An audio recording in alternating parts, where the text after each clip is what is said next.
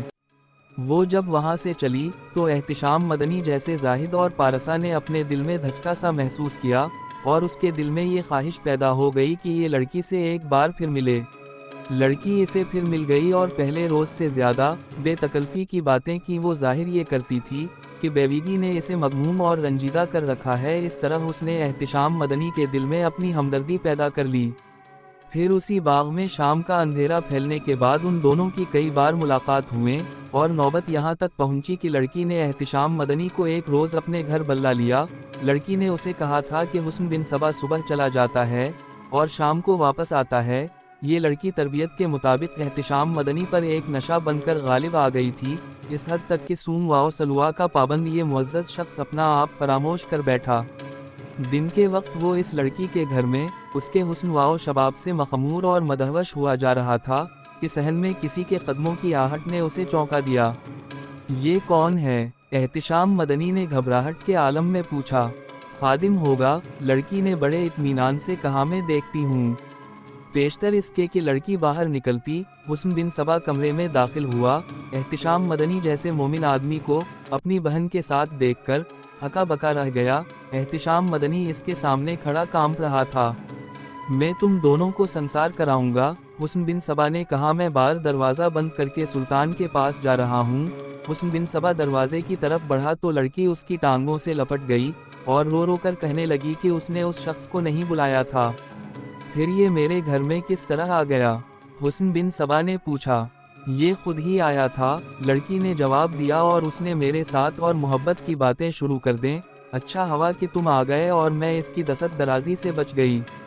احتشام مدنی نے اپنی صفائی پیش کرتے ہوئے کہا کہ اس لڑکی نے اسے خود بلایا تھا۔ کچھ دیر یہی جھگڑا چلتا رہا۔ حقیقت کچھ بھی ہے، حسن بن صبا نے کہا۔ میں یہ دیکھ رہا ہوں کہ تم میرے گھر میں میری بہن کے پاس بری نیت سے آئے بیٹھے ہو۔ میں سلطان کو ضرور بتاؤں گا۔ احتشام مدنی صرف معزز آدمی ہی نہیں تھا بلکہ وہ سلطان ملک شاہ کا پسندیدہ مشیر بھی تھا۔ اس کی جان چلی جاتی تو وہ قبول کر لیتا، لیکن یہ بھی ہو سکتا تھا کہ سلطان اسے مذلول کر کے نکال دے۔ اس صورت میں اس کی جو بے عزت اور بدنامی ہونی تھی، اس کے تصور سے ہی وہ کانپ اٹھا۔ اس نے حسن بن صبا کی منت سماجت شروع کر دی کہ وہ اسے معاف کر دے۔ لڑکی نے بھی حسن بن صبا سے کہا کہ یہ آخر معزز آدمی ہے، اسے بخش دیا جائے۔ حسن بن صبا گہری سوچ میں چلا گیا، جو دراصل اداکاری تھی۔ سوچ سے بیدار ہو کر اس نے احتشام مدنی کا بازو پکڑا اور اسے دوسرے کمرے میں لے گیا۔ جب وہ دونوں باہر نکلے تو احتشام مدنی کے چہرے پر رونق اونچ کر آئی تھی۔ حسن بن صبا نے اس کے ساتھ سودا بازی کر لی تھی، جو مختصر یہ تھی کہ احتشام مدنی نظام الملک کے خلاف حسن بن صبا کا ساتھ دے گا۔ یہ شخص حسن بن صبا کا پہلا شکار تھا، جسے اس نے نظام الملک کو سلطان کی نظروں سے گرانے میں استعمال کرنا تھا۔ ابلیس نے خدا کی حکم عدولی کی اور انسان کے آگے سجدہ کرنے سے انکار کر دیا تھا۔ اس نے اللہ سے کہا تھا، مٹی کا بنا ہوا یہ انسان زمین پر اپنے ہی بھائیوں کا خون بہائے گا، فتنہ اور فساد برپا کرے گا، اور تیری عطا کی ہوئی اس عظمت کو بھول جائے گا کہ تیرے حکم سے فرشتوں نے اس کے آگے سجدہ کیا تھا۔ اسے ہم نے اشرف المخلوقات بنایا ہے۔ یہ اللہ کی آواز تھی۔ یہ حشرات الارض سے بدتر ہوگا، یہ ابلیس کی آواز تھی۔ یہ میرے بتائے ہوئے راستے پر چلے گا۔ اللہ نے کہا، میں اس کی رہنمائی کے لیے نبی اور پیغمبر بھیجتا رہوں گا، میں اسے اپنے راستے پر چلاؤں گا۔ ابلیس نے کہا، جو طاقت مجھ میں ہے وہ اس میں نہیں، میں آگ سے بنا ہوں، یہ مٹی کا پتلا ہے، میں اسے بڑی حسین اور دلفریب خواہشوں کا غلام بنا دوں گا، یہ میری عبادت کرے گا، میں اسے دنیا کی چمک دمک کا شیدائی بنا دوں گا۔ ابلیس نے کہا، یہ تیری عبادت کرے گا، لیکن اس کا دل دولت کا پجاری ہوگا، یہ ہر اس چیز کی پرستش کرے گا جس سے ذہنی اور جسمانی لذات حاصل ہوگی، اور یہ ہر وہ کام کرے گا جس سے اسے روکا جائے گا۔ یہ بدی سے لطف اندوز ہوگا، جا تو تا قیامت ملعون رہے گا، اللہ نے کہا اور ابلیس کو دھتکار دیا۔ پھر یوں ہوا کہ اللہ کا پہلا ہی بندہ جنت سے نکالا گیا۔ پھر جو وقت گزرتا گیا، وہ عورت جو آدم کی پسلی سے پیدا ہوئی تھی، وہ آدم کی جڑوں میں بیٹھتی چلی گئی، اور آدم کی کمزوری بن گئی کہ وہ مجبور اور بے بس ہو گیا۔ عورت آدمی کے لیے نشہ بن گیا، آدمی عورت کے دام میں آ کر ابلیس کا پوجاری بن گیا۔ داستان گو اپنے آپ کو فن داستان گوئی تک ہی محدود رکھنا چاہتا ہے۔ ابلیس کے متعلق ایک پیر طریقت شیخ عربی کی ایک تحریر کا اقتباس پیش کرتا ہے۔ ابلیس اہل خلوت کو راہ راست سے منحرف کرنے میں ایسے کمال رکھتا ہے کہ انسان علم و عمل کے بڑے مضبوط قلعے اس کی ادنی فسوں ترازیوں سے آنان فانا زیر واو زبر ہو جاتے ہیں۔ اگر توفیق الہی اور ہدایت ازلی رفیق حال ہو تو انسان اس کی مغویانہ دست برد سے ہر وقت محفوظ ہے، ورنہ جو بخت خفتہ اور تالے گم گشتہ اپنی قسمت کی باغ اس کے ہاتھ میں دے دیتے ہیں، وہ ان کو ایسی بری طرح پٹکتا ہے کہ اس کا جھٹکا مشرق و مغرب تک محسوس ہوتا ہے۔ سلجوقی سلطان ملک شاہ کا مشیر خاص اور منظور نظر احتشام مدنی پابند سون واو سلوا تھا، زاہد و پارسا اور معزز انسان تھا۔ کوئی ایسا جواں سال بھی نہ تھا کہ جوش شباب میں ایک حسین لڑکی کو دیکھ کر بے قابو ہو جاتا، مگر وہ فاطمہ کو دیکھ کر اپنے آپ کو اور اللہ کو بھی بھلا بیٹھا اور حسن بن سبا کے جال میں آ گیا۔ وہ اس کمرے سے جس میں حسن بن سبا اسے لے گیا تھا نکلا تو اس کے چہرے سے شرمساری اور گھبراہٹ دھل گئی تھی اور رونق اود کر آئی تھی۔ یہ تو واضح ہے کہ حسن بن سبا نے اس کے ساتھ سودا بازی کر لی تھی کہ وہ وزیر اعظم نظام الملک کو سلطان ملک شاہ کی نظروں میں گرانے میں اس کی مدد کرے گا، لیکن ان کے درمیان باتیں کیا ہوئی تھیں؟ تاریخوں میں جو اشارے ملتے ہیں ان سے یہ بات سامنے آتی ہے کہ حسن بن سبا نے احتشام کو اندر لے جا کر یوں نہیں کہا تھا کہ احتشام اسے نظام الملک کی جگہ وزیر اعظم بنوا دے۔ تم بے شک سلطان کے مشیر ہو احتشام، حسن بن سبا نے کہا تھا، لیکن میرا رتبہ بھی تم سے کم نہیں، میں جو بات کرنا چاہوں گا وہ براہ راست سلطان کے ساتھ کر لوں گا، لیکن تمہاری اس حرکت سے مجھے مایوسی ہوئی ہے۔ فوری طور پر مجھے خیال آتا ہے، وہ یہ ہے کہ میں یہاں سے چلا جاؤں۔